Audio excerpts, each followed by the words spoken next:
Istilahnya yang paling dasar, istilahnya Pancasila. Ya. Itulah jalan menuju pemurnian diri. Gitu ya. Tapi sebelum kita bahas lebih jauh ya, saya mau nanti kita sama-sama lihat tayangan singkat ya. Ini saya cuplik dari YouTube. Kalau mungkin Bapak Ibu saudara-saudari sering nonton YouTube-nya Endgame Pak Gita Wirjawan ya. Pak Gita Wirjawan itu salah satu mantan menteri waktu Pak SBY jadi presiden Kabinet Indonesia Bersatu 2. Ya, beliau sempat mewawancarai Bante Utomo. Ya. Saya cuma cuplik, nggak sampai 1 menit aja. Boleh silakan diputar ininya video ya, kita saksikan dulu ya videonya, singkat ya.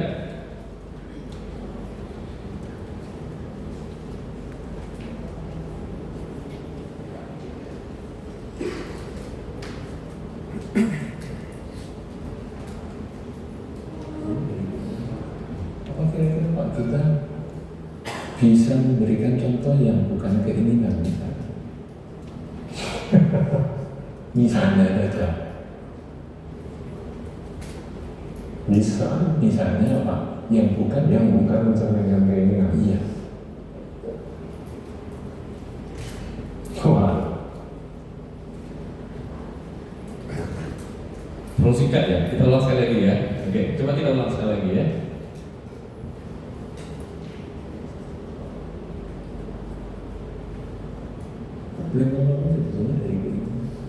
Apa kira-kira Pak, kita bisa memberikan contoh yang bukan keinginan misalnya saja. Misalnya apa? Yang bukan mencerminkan keinginan. Iya. Wah. Saya waduh aja. Ya, waduh gitu ya. Ada yang mungkin yang tadi kita bisa jawab, ada yang bukan keinginan. Problem tadi kan Bante mengatakan problem kita hidup itu karena keinginan. Ada nggak kira-kira yang bukan keinginan? Ada nggak?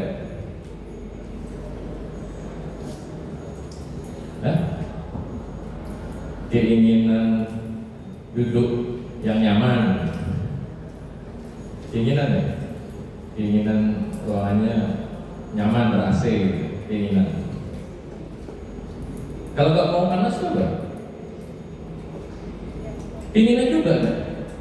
Keinginan menolak yang panas kan? Keinginan mendapatkan kenyamanan, keinginan menolak yang nggak nyaman. Terus kalau begitu keinginan ini boleh ada dong? Iya, karena keinginannya yang menjadi problem kan, menjadi masalah. Berarti kita nggak boleh punya keinginan dong. Iya, gitu ya. Nah kalau nggak ada keinginan, kira-kira datang keinginan nggak kita hari ini? Kalau nggak ada keinginan, tadi di rumah kalau nggak ada keinginan mau kewira kira-kira sampai nggak ya? Jadi keinginannya kira-kira perlu nggak? Bahkan Sang Buddha dulu mengatakan kepada seorang umat, Anda bisa sampai ke Sawati ini karena ada keinginan Anda dari kota asal Anda untuk ke sini. Makanya Anda sampai. Sama, kan ada keinginan loh yang kita sampai di wihara. Nah, keinginan ini salah satu juga 4 faktor kesuksesan dalam ibadah, yaitu canda, hasrat. Keinginannya canda ya, hasrat. Selain ada wirya, semangat, ada juga di sana cita, kesadaran, pikiran, dan wimamsa, menyelidikan artinya analisa. Jadi setiap keberhasilan ya, itu ada 4 faktor ini. Jadi ada keinginan dulu, mau sukses tapi gak ingin caranya gimana gitu kan misalnya. Jadi kalau begitu apa masalahnya? Masalahnya keinginan yang gak ada batasnya, keinginan yang gak kontrol, keinginan yang mengganggu hak orang lain, keinginan yang merampas hak orang lain, ingin punya handphone yang lebih baik, tetapi mengambil duit kokonya atau duit mamanya diam-diam supaya bisa ganti handphone. Keinginan ada di situ tapi caranya nggak benar. Misalnya kan gitu. Nah, keinginan inilah yang sering diartikan dengan loba. Keinginan untuk mendapatkan inilah yang dalam bahasa agamanya loba. Dan keinginan untuk menolak inilah sebenarnya yang selalu kita artikan dengan dosa. Tetapi kita dengan sederhana hanya membuat definisi loba itu keserakahan, dosa itu kebencian. Padahal loba dosa ini sebenarnya sederhana aja. Loba itu menginginkan untuk mendapatkan apa yang kita mau. Dosa menginginkan atau menolak sesuatu yang tidak kita sukai. Apa saja. Nah, moha itulah yang kita tidak bisa melihat batas-batasannya sampai hak orang lain pun kita ambil. Makanya disebut delusi. Kita itu penuh dengan kabut kebodohan. Itu orang lain punya loh.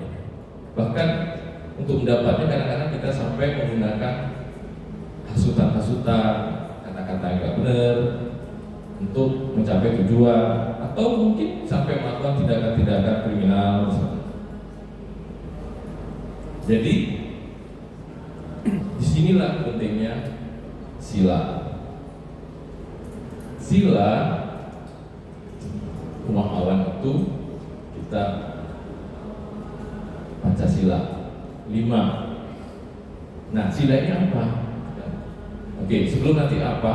Sebenarnya Pancasila ini gimana sih?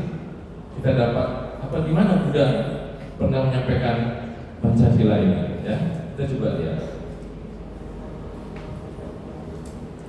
Pancasila ini kalau kita telusuri ya, itu ada di Anguttara Nikaya 8.25. Itu tentang Mahanama atau biasa juga disebut sini Upasaka Sutta, di mana Buddha menyampaikan khotbah kepada seorang upasaka umat awam laki-laki atau umat permatama laki-laki yang mendefinisikan seorang upasaka itu seperti apa sih? Ya, jadi Buddha menyampaikan upasaka itu seorang yang berlindung pada Triratna, seorang yang menghindari pembunuhan, mengambil apa yang tidak diberikan, menghindari hubungan seksual yang salah, menghindari berbohong, minuman keras, anggur, ataupun minuman yang menyebabkan lemahnya landasan atau landasan bagi kelengahan ya. Dan seorang pasaka itu juga berarti untuk kebaikan dirinya sendiri, mendorong untuk kebaikan dirinya sendiri, juga mendorong untuk kebaikan diri sendiri dan orang lain. Kemudian dalam Anguttara Nikaya yang lain juga ada 3 Janyu Sutta atau Biaga Pajak Sutta. Ini khotbah atau pembakaran Buddha itu pada seorang saudagar ya, saudagar kaya yang ingin mengetahui bagaimana bisa memperoleh kesejahteraan ya. Kesejahteraan duniawi itu kata Buddha bisa dicapai dengan kesempurnaan dalam perilaku bermoral. Perilaku bermoral itu apa? Kesempurnaan perilaku itu ditunjukkan dengan menghindari pembunuhan, menghindari mengambil apa yang tidak diinginkan. Sama ya, seperti yang di atas. Saya ulang nanti sama. Kemudian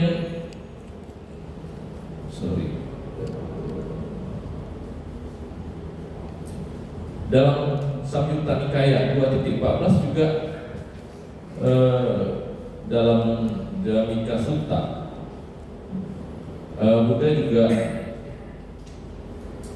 menyampaikan hal yang sama kepada seorang rumah tangga umat awam ya. Dhamika ini umat awam yang memiliki pengikut. Beliau ini mempunyai 500 pengikut ya. Mungkin kalau di sini kayak Om Heri lah ya.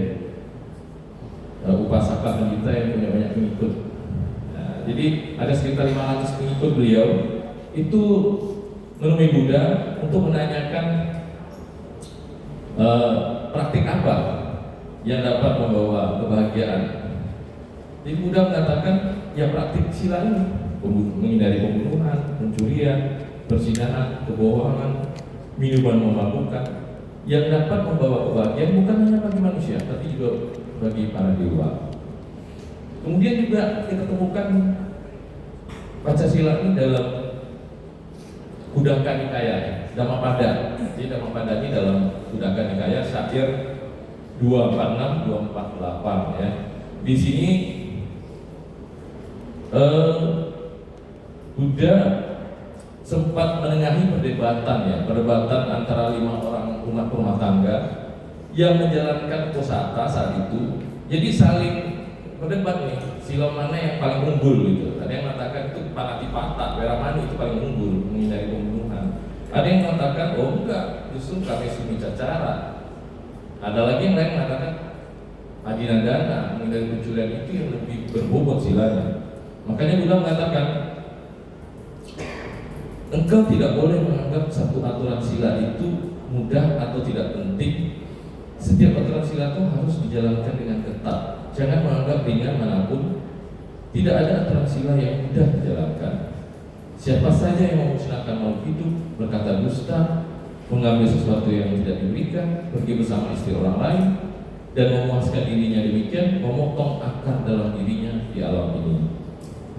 Ya, jadi bisa saya tambahkan juga itu Dhamika ini, kalau mungkin para romo, bapak ibu, saudara-saudari pernah dengar juga cerita beliau menjelang meninggalnya itu beliau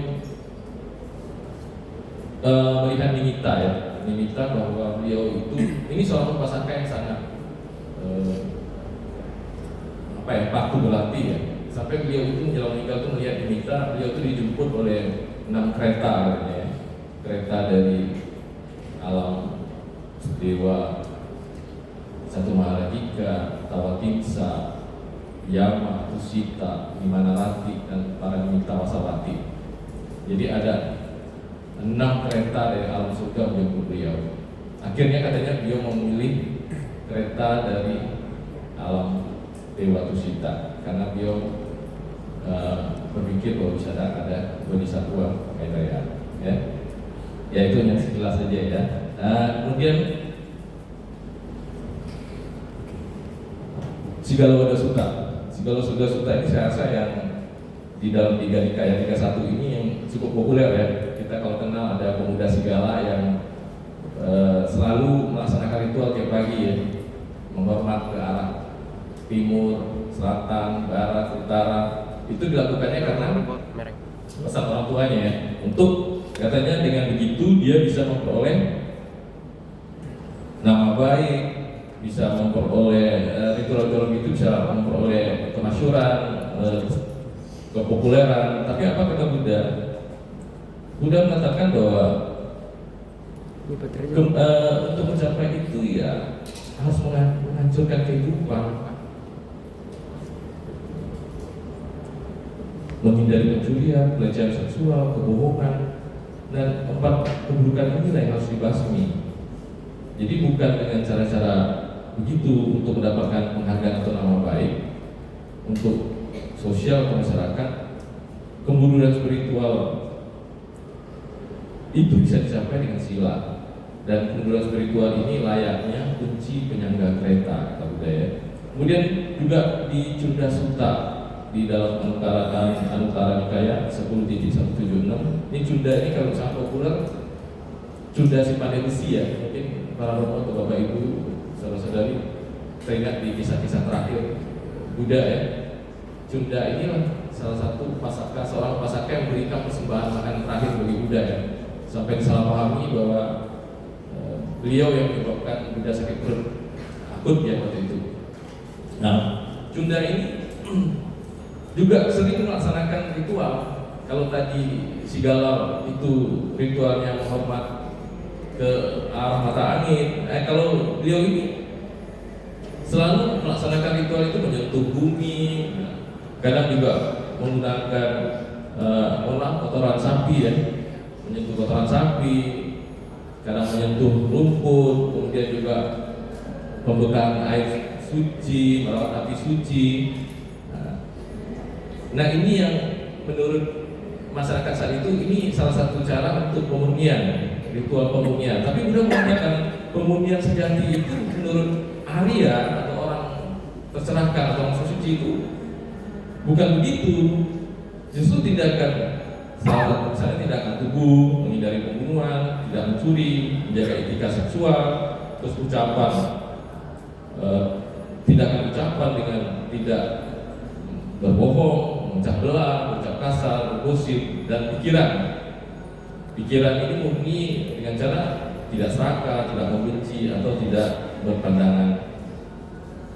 Artinya tidak serakah, tidak benci, dan berpandangan benar atau tidak berpandangan salah. Ya inilah yang diantaranya Pancasila ini kita dapati di kitab-kitab suci. Ya. Kemudian kita coba lihat ya. Sebenarnya Panatipata, Beramani, Sikapadang, Samadhyami itu apa kalau kita lihat kata perkata ya maknanya ya. Nah kalau kita lihat pakai pana ya. Pana ini artinya nafas, makhluk atau kehidupan. Atipata itu lepas dengan cepat. Jadi Beramani itu menjauhkan diri atau menahan diri. Sikapadang itu pelatihan atau instruksi, aturan. Samadhyami itu mengambil atau melakukan atau mengambil tanggung jawab sendiri. Jadi artinya apa? Sebenarnya Panatipata, Beramani, Sikapadang, Samadhyami ini mengambil tanggung jawab sendiri, berlatih atau melaksanakan pelatihan menahan diri untuk menghilangkan nafas atau kehidupan makhluk hidup. Jadi tanggung jawab kita sendiri, tanggung jawab pribadi menahan diri, menghilangkan kehidupan makhluk hidup. Nah, kalau kita tahu kan ada 4 syarat ya terjadinya pembunuhan ya. Ini kan kita secara singkat menghilangkan nafas atau menghilangkan kehidupan itu kan pembunuhan ya. Ada 4 syarat ya. Syarat pertama adanya niat, kedua adanya objek makhluk hidupnya, kemudian bahwa itu memang makhluk hidup, kita tahu bahwa itu memang makhluk hidup yang hidup, kemudian terjadinya aksi, tindakan, kemudian terakhir hilangnya kehidupan makhluk hidup tersebut. Nah, apakah misalnya kita melakukan sendiri baru disebut Panatipata? Kalau kita menurut gimana? Atau kita nggak menyuruh dia bilang? Itu menyuruh nggak? Enggak kok.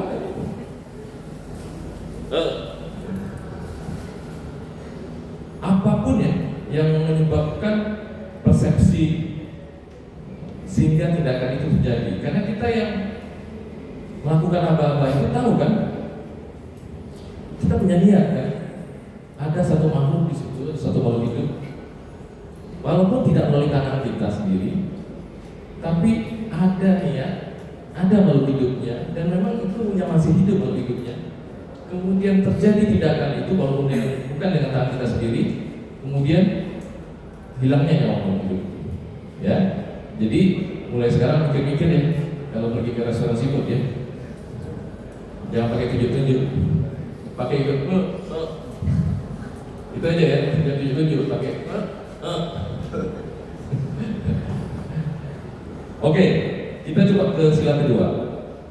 Adhiradana, Beramani, Sikapadang, Samadhyami. A. Tidak atau bukan. Dina diberikan atau diberikan oleh pemiliknya. Adana mengambil barang atau merampas. Jadi mengambil tanggung jawab pribadi, pelatihan untuk menahan diri, mengambil barang yang tidak diberikan. Bagaimana kalau itu bukan barang? Kalau zaman dulu mungkin barang ya, dalam kehidupan Buddha itu banyak barang. Sekarang kan banyak yang bukan barang ya.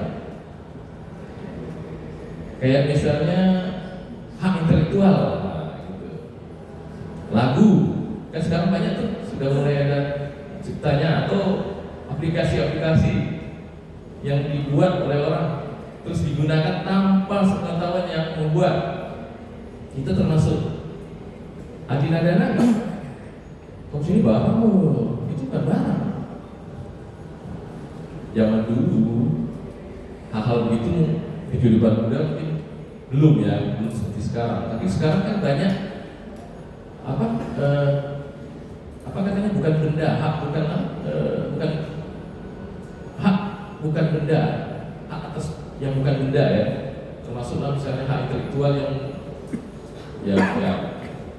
lukisan kan, lagu kan, karya seni kan, itu termasuk benda sebenarnya ya, dalam pengertian ini ya, barang. Oke, sekarang kita lanjut ke yang sila ketiga. Nanti kita bahas apa, kalau bisa ada waktu kita diskusi lagi. Kamisu bicara beramani sikap barang sama dia. Kamisu itu hawa nafsu sensual atau birahi. Nicak cara itu perilaku salah atau kelakuan buruk. Jadi mengambil tanggung jawab pribadi, pelatihan menahan diri atas hawa nafsu sensual atau birahi yang buruk, penyebab perilaku buruk.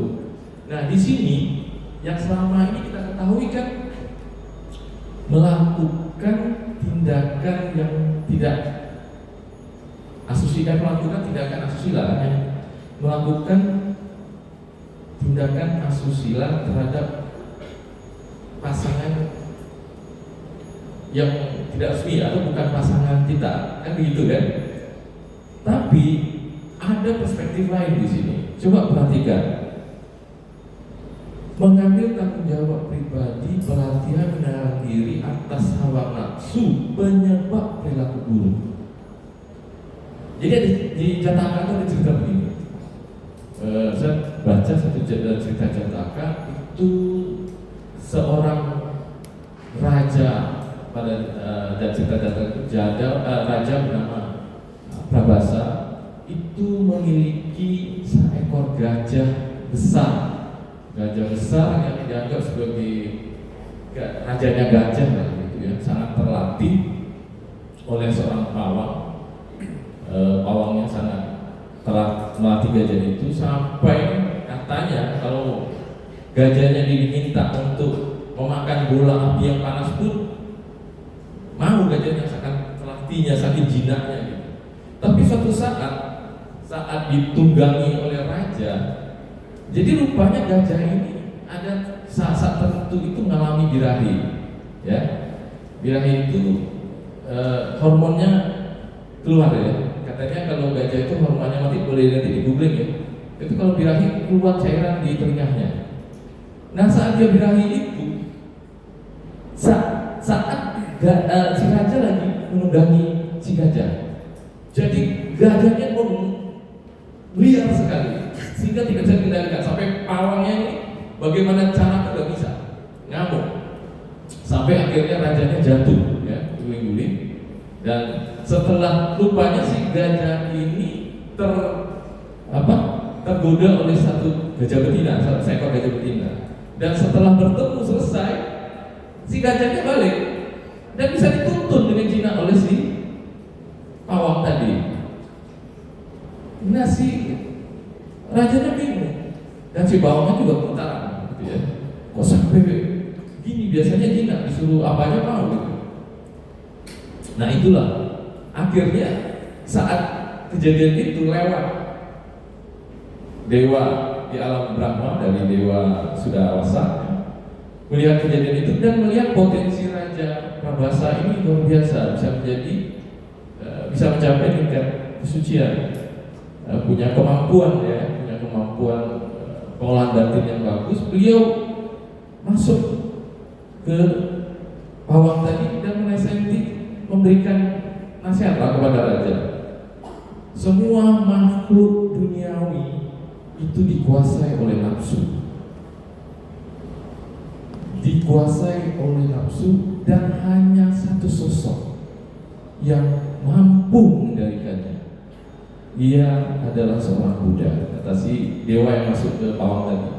Nah, kata-kata ini rupanya membuat si Raja Prabhasa ini bergetar sehingga dia menjadi penuh tekad. Di sana dia kemudian beraspirasi di kehidupannya nanti akan menjadi seperti Buddha, akan menjadi Buddha. Dan dalam cerita ini, cerita Jalaka ini, Raja Prabhasa ini kayak Buddha Gautama dalam kehidupannya lalu, ya. Dan ada lagi cerita yang lain ya. Di Jataka juga ada seorang pertapa ya, dari gunung, mempunyai abinya karena punya kemampuan. Dengan kemampuan abinya dia turun terbang ke suatu desa, tergoda oleh seorang wanita, kemudian terjadilah hubungan tak pantas begitu ya. Karena hubungan itu setelah pindah patah pulang, si pertapanya jalan kaki, nggak bisa terbang lagi, kemampuannya luntur. Itu di salah satu cerita Jataka juga. Jadi pertapa ini yang bernama Tapasa ini itu kehidupan lalu dari Buddha Gautama juga.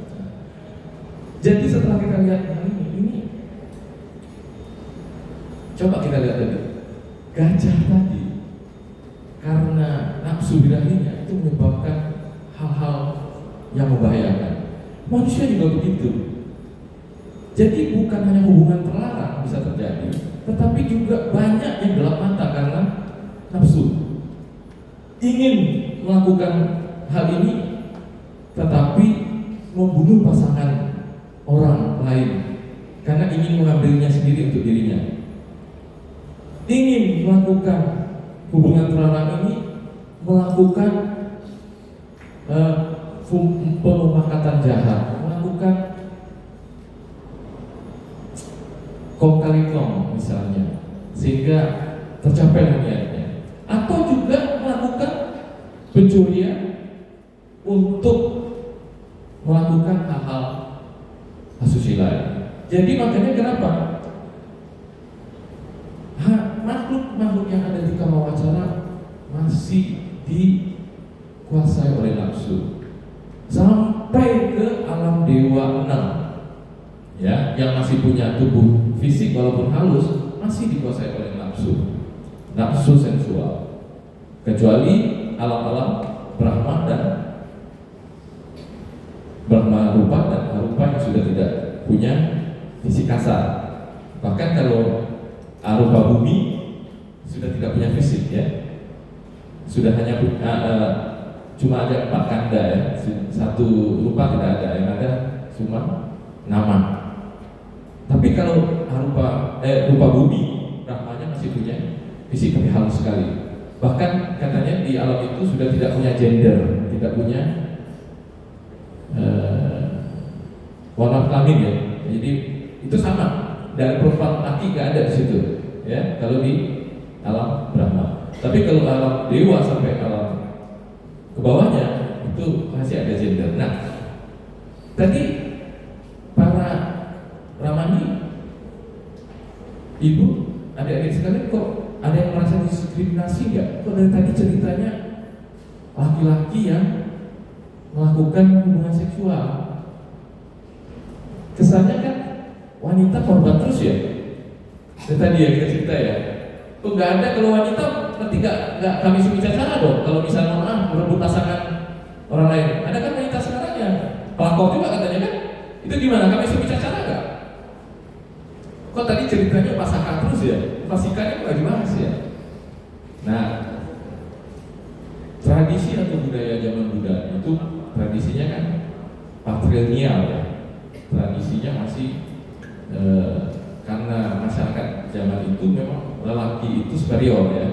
Laki-laki pencari nafkah, laki-laki itu raja, sedangkan wanita itu di rumah, betapa juga banyaknya kaum lelaki, sehingga memang banyak siswa-siswa muda itu memang para lelaki ya, bahkan siswa rumah tangga juga banyak lelakinya, sedikitlah rumah wanitanya. Bahkan di Buni pun terakhir baru diizinkan setelah ibunda beliau yang memohon sendiri ya untuk menjadi bikuni kan gitu ya. Jadi bukan berarti ini hanya berlaku kepada pasaka, tapi juga kepada pasika sama rumah tangga wanita. Jadi apapun ya yang namanya melakukan hubungan terlarang dan akibat birahi atau nafsu itu menyebabkan perilaku buruk, itu kami suruh cacat ya. Makanya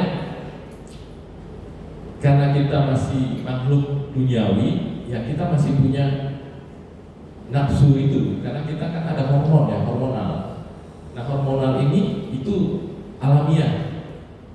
Itulah kita perlu pengendalian diri, sehingga jangan sampai di saat hormon itu mempengaruhi kita menjadi gelap ya, kita jadi gelap mata, misalnya gitu ya. Oke, kita coba lanjut dulu ya. Musawadah, ini sikap pada sama jami. Yang keempat, musa, salah atau tidak benar, wadah itu ucapan. Jadi mengambil tanggung jawab pribadi, melatih atau melakukan pelatihan, menahan diri mengucap yang salah atau tidak benar. Nah, yang salah atau tidak benar itu apa? Memang kadang-kadang secara umum dikatakan berbohong, ya. Tapi yang tidak benar itu ucapannya bukan hanya berbohong sebenarnya, tapi ada juga bisuna waca, memecah belah. Ada juga satu lagi parusa waca, kata-kata kasar, kata-kata merendahkan, melecehkan.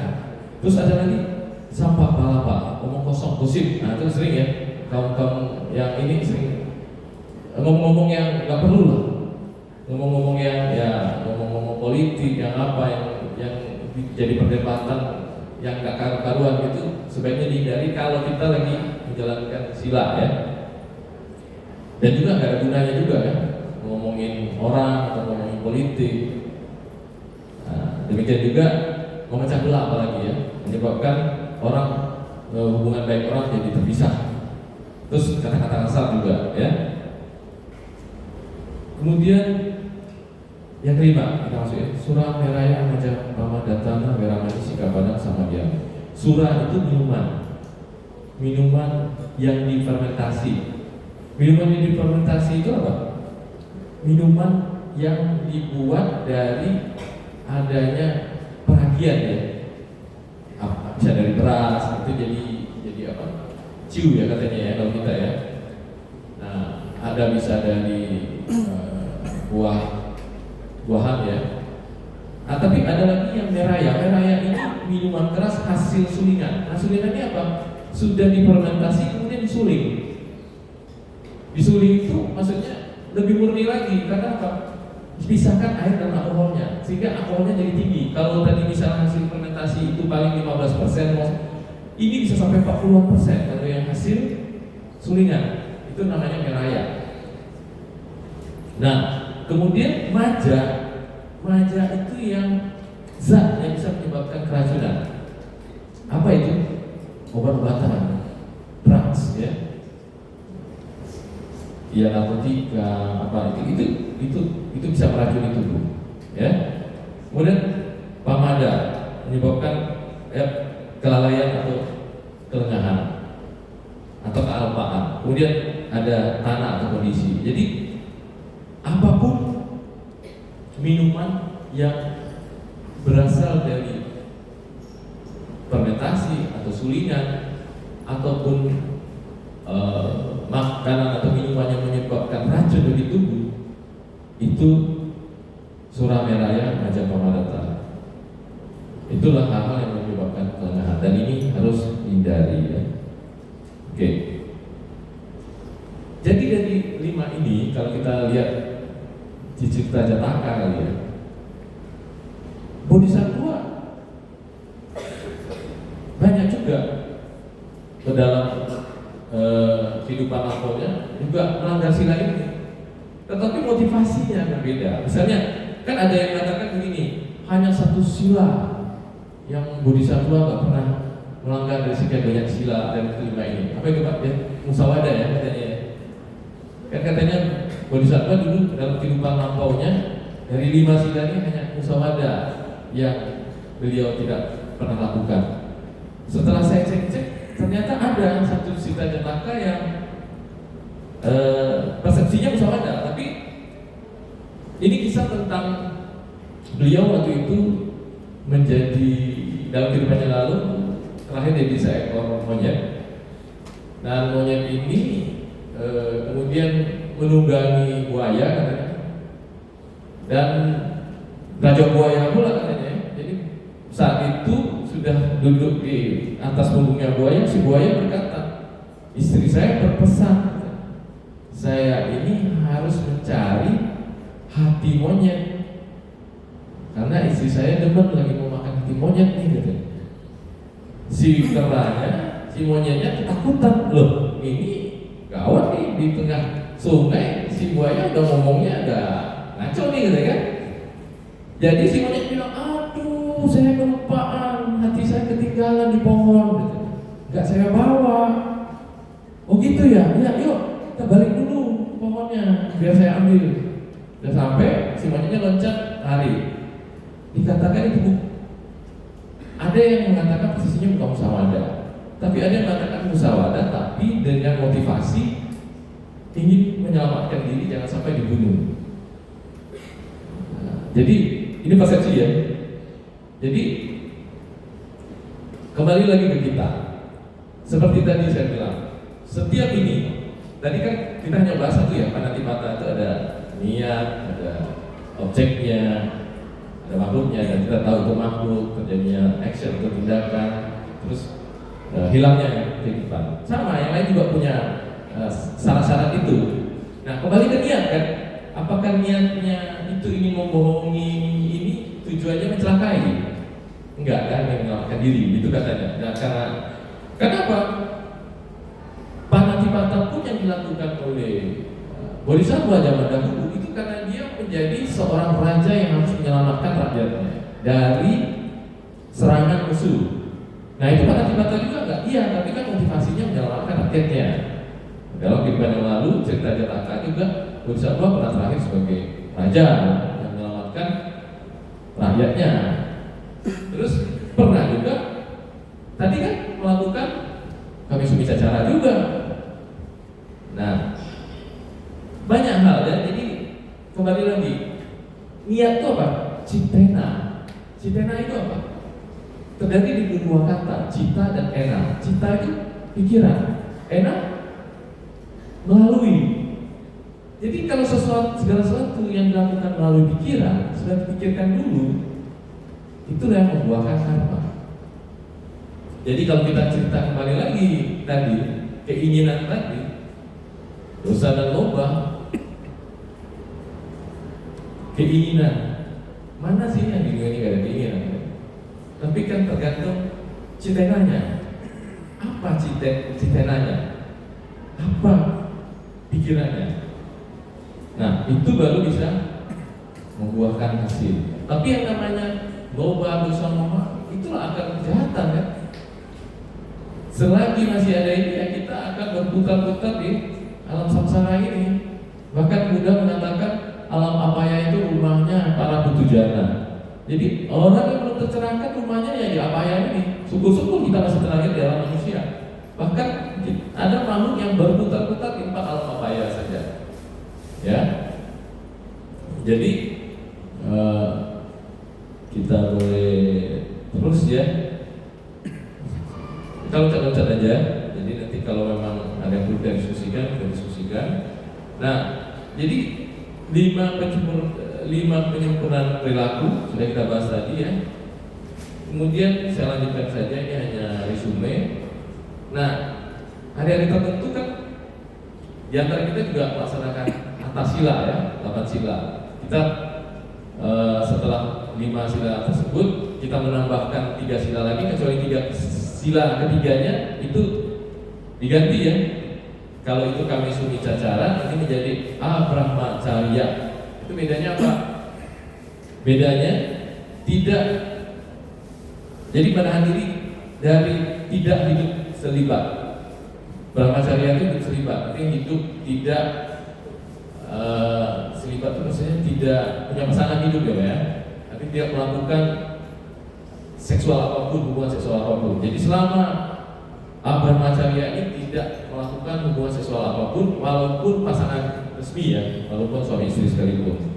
Kemudian Vikala Bojana, Vikala itu waktu ya, waktu yang salah. Bojana itu makan, jadi makanan. Jadi menahan diri itu tidak makan di waktu yang tidak tepat. Jadi biasanya kan jam 12 sampai besok terang tanah katanya ya. Terang tanah itu maksudnya fajar. Jadi kalau para biku dulu kan nggak ada jam ya dalam kehidupan lalu, nggak ada jam berapa, enggak. Mereka bangun lihat tangannya itu kelihatan nggak di tangan. Kalau udah kelihatan baru boleh makan. Makanya disebut terang tanah ya. Jadi dari mulai jam 12 siang hari lah pokoknya ya. Kalau dulu kan jam nggak ada juga. Jadi mulai matahari di atas sampai besok terang tanah itu nggak boleh makan ya. Kemudian ada yang ketujuh, Naca Gita Wadita Bisukada Sana, itu ya yang hiburan-hiburan ya, menari, menyanyi, bermusik. Kemudian juga yang ke-8 itu Malaganda, Wilepana, Darana, Mandana, Wibusana Tanah. Jadi ini mengenai tentang memakai perhiasan lah, wangi-wangian, bunga-bungaan. Kalau zaman dulu kan banyak tuh kalau wanita-wanita di budaya dia kan pakai kalung, bunga, apa segala macam. Nah itu pada saat posata nggak dilakukan. Kalau zaman kita sekarang ya parfum lah ya, parfum, perhiasan, apa tas mewahnya ditinggal dulu misalnya ya, tas-tas apa branded nggak dipakai, yang gitu. Oke ya. Nah ini kalau dasa sila ini untuk samanera ya. Ada 2 lagi yang ditambahkan di situ. Itu menahan diri untuk tempat tidur yang tinggi atau mewah, kemudian menahan diri untuk tidak menerima emas, perak atau uang. Jadi kalau bisa jangan ini ya memberi itu. Tapi kalau saat memberi, karena kalau dulu kan mungkin bisa ya, tapi susah zaman sekarang ya. Segala sesuatu kan serba praktis. Kalaupun mau diberikan, usahakan dalam pikiran kita ini kita berikannya dalam bentuk tunai itu 4 kebutuhan pokok ya. Jadi kita harus memvisualisasikan pemikiran kita bukan untuk memberikan emas dan perak atau uang, tapi memang untuk kebutuhan pokok si samananya atau si samaneranya ya. Karena sebenarnya mereka nggak boleh menerima itu. Tapi kan kita zaman praktis sekarang mungkin pakai upload selesai gitu ya. Nah itu kadang-kadang terjadi pergeseran begitu juga harus berhati-hati ya, harus berhati-hati. Nah, ini kan sering terjadi nih kalau kita setelah membaca Pancasila ya. Biku membacakan itu ya, Imani Pancasila Padani, Silena Sugatinyanti, Silena Boga Sampada, Silena Nibutinyanti, Tasma Silang Bisodaya. Yang artinya apa? Itulah 5 latihan atau aturan yang diyakini melalui kesempurnaan perilaku. Silena itu sila ya, kesempurnaan perilaku akan menuju kehidupan yang baik. Melalui kesempurnaan perilaku diperoleh sukses kesejahteraan. Sukses kesejahteraan ini dunia, yaitu materi ya keberhasilan. Misalnya memperoleh pangkat, jabatan, kekayaan ya. Melalui kesempurnaan perilaku akan dicapai pembebasan, nibbana ya. Oleh karenanya pemurnian kesempurnaan perilaku diperlukan. Nah ini ya, jadi saya sudah singgung tadi manfaat kesempurnaan perilaku itu untuk kehidupan. Kehidupan baik itu apa? Bukan kehidupan saat ini aja. Kehidupan menuju alam-alam yang lebih baik, alam surga. Ya. Nah, ini kan cerita tentang alam surga ini kan banyak orang yang melaksanakan sila. Mungkin Bapak Ibu, saudara-saudari juga pernah cerita lah dari bante-bante ataupun dari apa ya. Bahkan katanya orang yang silanya bagus itu katanya sudah membangun kerajaan atau istananya di alam surga. Jadi pada satu saat ada seorang murid Buddha, saya persis namanya lupa ya. Itu Bante disebut berjalan-jalan di alam surga, kemudian melihat satu istana alam surga itu kosong.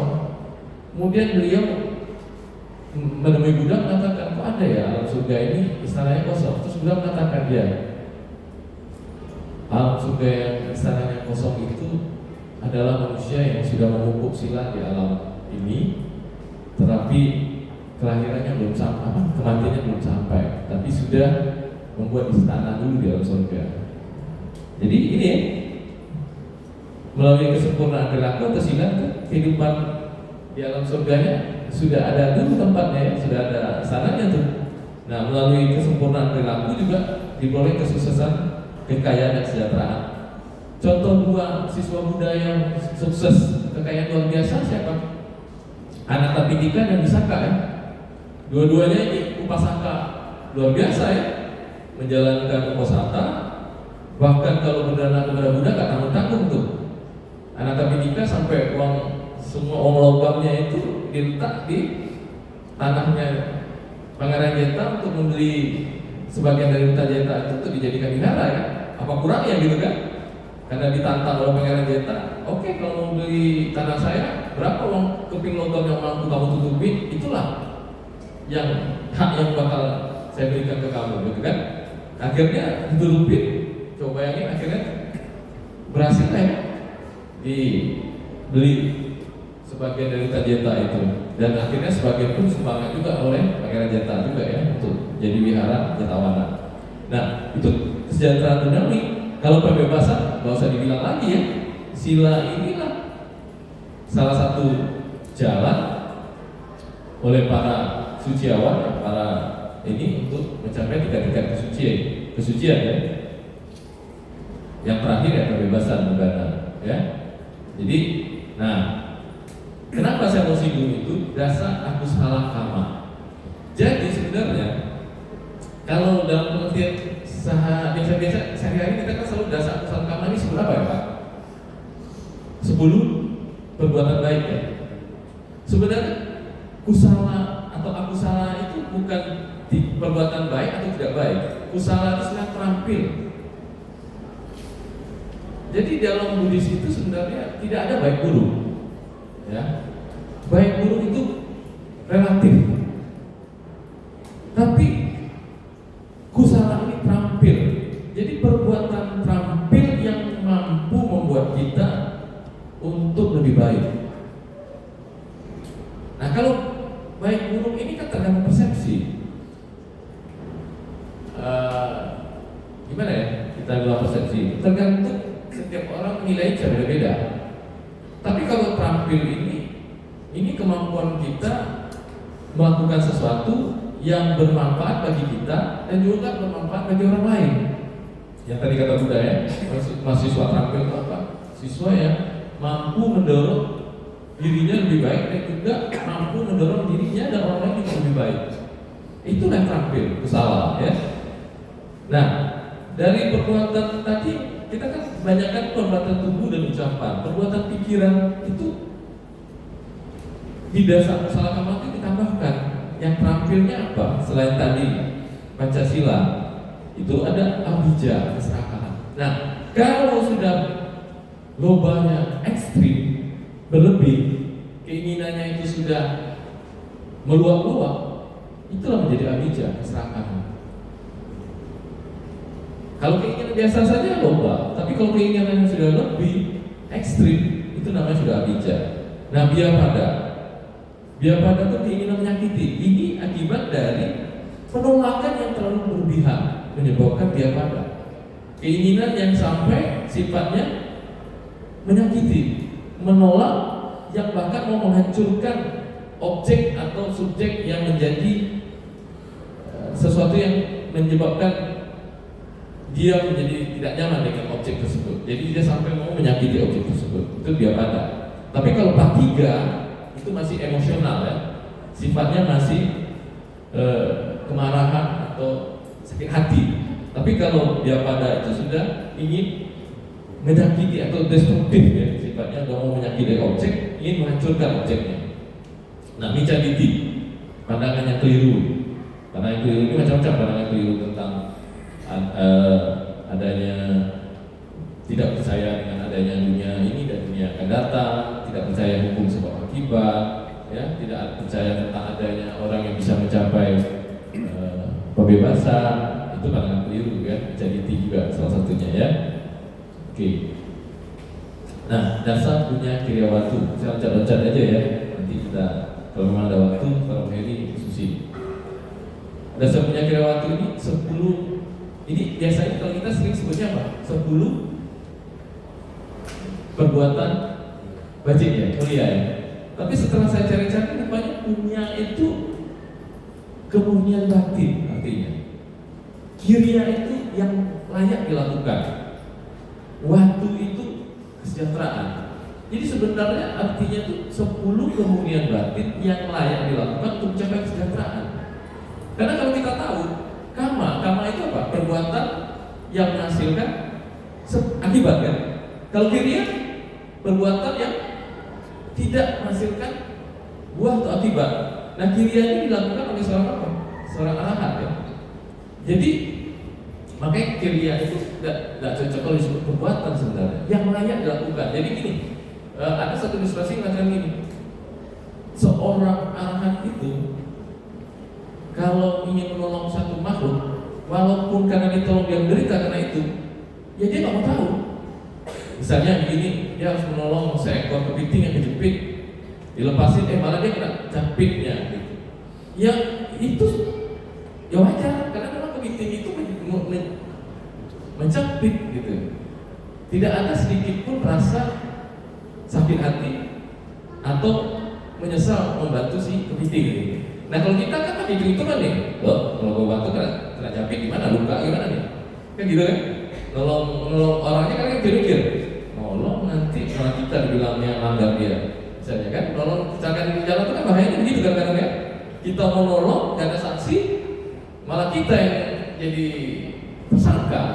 Nah, kalau kriya nggak mikir tuh, kok nolong ya nolong, apa risikonya? Itu urusan nanti. Karena itulah yang selayaknya dilakukan. Ada orang jatuh ditolong, ada orang yang menderita ya dibantu. Resikonya apa? Itu efeknya itu nggak dipikirin. Nah, makanya kriya itu sesuatu yang layak dilakukan untuk mencapai kesejahteraan. Termasuk misalnya sila, ya. Sila itu sebenarnya apa? Sila itu masih sifatnya preventif, kan? Berusaha menahan diri, kan gitu kan? Kalau dhamma apa? Sudah proaktif, ada action. Sifatnya sudah melakukan. Kalau sila menahan diri, preventif, tindakan mencegah perbuatan yang tidak terampil. Justru dana itu perbuatan yang terampil, bawana mengembangkan apa yang sudah kita pelajari, kita kembangkan lagi melalui batin mental, kita proyeksikan, kita kembangkan, kemudian apa cahaya, ya, yang lain-lain itu kerendahan hati, melayani, kayak adik-adik semua yang menjadi panitia kebaktian itu kan wewa waca, ya, memberi bantuan, melayani, terus patidana, itu kebajikan untuk dedikasi kebahagiaan kepada makhluk yang di alam lain, ya. Ini patidana ini ada juga yang pro kontra. Apa memang jasa itu bisa dilimpahkan? Nah, memang ya jasa bisa dilimpahkan tak kira-kira? Memang jasa itu kayak sembako, bisa dapat kita 5 kilo, kita bisa bagi 2 kilonya ke orang lain gitu. Nah, kalau begitu patidana efektif nggak? Ini diskusi kita nih. Kalau memang gitu, mendingan minta orang lain buat, nanti bagi-bagi dong karma baiknya gitu, kan? Nah, ini saya teringatkan ini, ilustrasinya begini kalau patidana ini, ya. Bapak Ibu punya anak,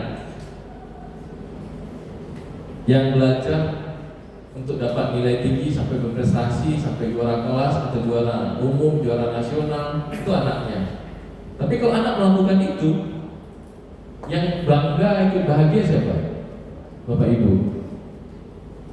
Itulah jasa yang dikasih anak, kan?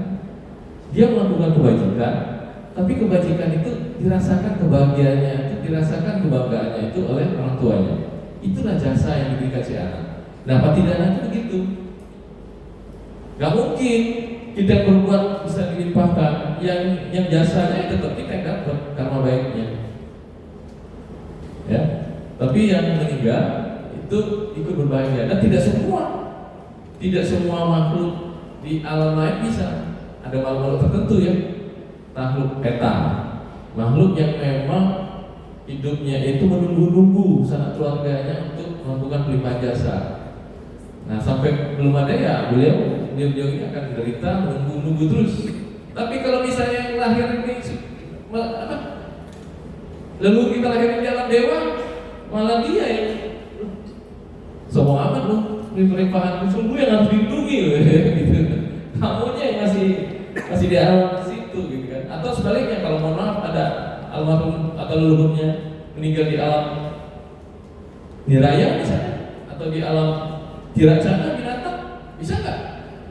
Nggak bisa ya, nggak bisa dilimpahkan. Jadi tergantung leluhur kita lahirnya di mana. Tetapi pelimpahan jasa itu tetap harus dilakukan. Sekarang saya tanya, ada nggak yang tidak, atau leluhurnya itu ada nggak ada hubungan leluhur? Bahkan kata Buddha, kalau tulang belulang dari kita dan leluhur kita disusun, itu mengalahkan semua hutan yang ada di dunia ini. Ranting, pohon, semua disusun, kasih kalah panjangnya dengan tulang belulang kita dan leluhur kita kalau disusun. Bayangin, kalau tulang kita susun dengan hutan yang ada di dunia ini dipotong, disusun, masih kalah disusun panjangnya dengan tulang belulang kita dengan leluhur kita. Makanya katanya nggak ada kita itu nggak pernah menjadi sanak keluarga, karena kita nggak pernah tahu ya sejak kapan sih kita hidup di alam samsara ini dan sampai kapan.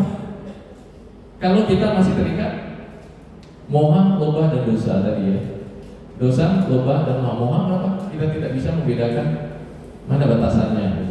Makanya saya selalu teringat dengan Rumah Heri ini, Hiri dan Otampanya. Hiri Otampa itu kan penjaga dunia. Kalau kita tahu batasannya, itulah sebenarnya Hiri. Tapi kan selalu diartikan apa? Malu ya, Hiri itu malu berbuat jahat. Sebenarnya batasannya, Hiri itu batasan di mana kita harus berbuat, berperilaku sehingga tidak mencederai orang lain. Otapa itu takut akibatnya. Sebetulnya bahasa ininya konsekuensinya. Setiap perbuatan itu ada konsekuensi dan kita tahu konsekuensinya. Bukan takut, tapi tahu konsekuensinya. Kalau berbuat ini konsekuensinya ini loh. Kalau berbuat ini konsekuensinya ini loh. Tapi dia terjemahkan biar gampangnya takut akibat perbuatan jahatnya. Nah, ya. Oke, kita lanjut. Patamudana itu bersimpati, ini kayak berbudi cita ya, sama. Dhamma wasana seperti kita sekarang ya, Dhamma sawana, Dhamma desana, itu yang mendengarkan, membawakan, hati tujuh kama, itu meluruskan pandangan keliru ya. Oke. Nah, kenapa saya dari tadi enggak ini saya coba bikin satu catatan ya. Setelah saya coba cari ya, rupanya itu ada satu jurnal ya yang mengatakan bahwa sebenarnya sila dan sikamadang itu berbeda. Makanya coba ya saya coba bacakan ya. Sebuah studi yang cermat terhadap teks-teks Pali Nikaya untuk menegaskan bahwa sila dan sikapada itu secara konseptual dan kategori berbeda. Sila adalah penyempurnaan perilaku diri maksudnya, dan sikapada itu alat atau aturan yang digunakan untuk mengembangkan sila. Seiring waktu keduanya digunakan secara sinonim, secara bersamaan artinya, sehingga konotasi asli dan dinamika silanya hilang. Penggabungan ini mengakibatkan pendekatan kurang pas terhadap etika Buddhis. Ini sumbernya ada ya, kalau mencari nanti itu Early Buddhist Moral System the big step in the Bali Nikaya and day-to-day decision making. Ini jurnal dari Soyo Taniguchi ya, dari Indian and Buddhist Studies tahun 2002 ya. Jadi saya rasa ada yang perlu, waktunya sudah sampai ya, sudah cukup kayaknya. Jadi kalau ada pertanyaan atau apa nanti kalau kurang jelas saya mohon maaf ya. Kalau memang mau ada yang disampaikan nanti kalau Pak Heri silahkan, nanti biar coba kita ini Pak Heri bisa bantu jawab, atau kalau enggak nanti saya coba jawab dan saya jawab. Mohon maaf ya kalau diskusinya atau pembahasannya ngelantur sana sini. Semoga ada yang bisa kita dapatkan hari ini dan bermanfaat bagi kita semua. Terlebih kurang saya mohon maaf. Namo Sang Hyang Budaya, Namo Buddhaya.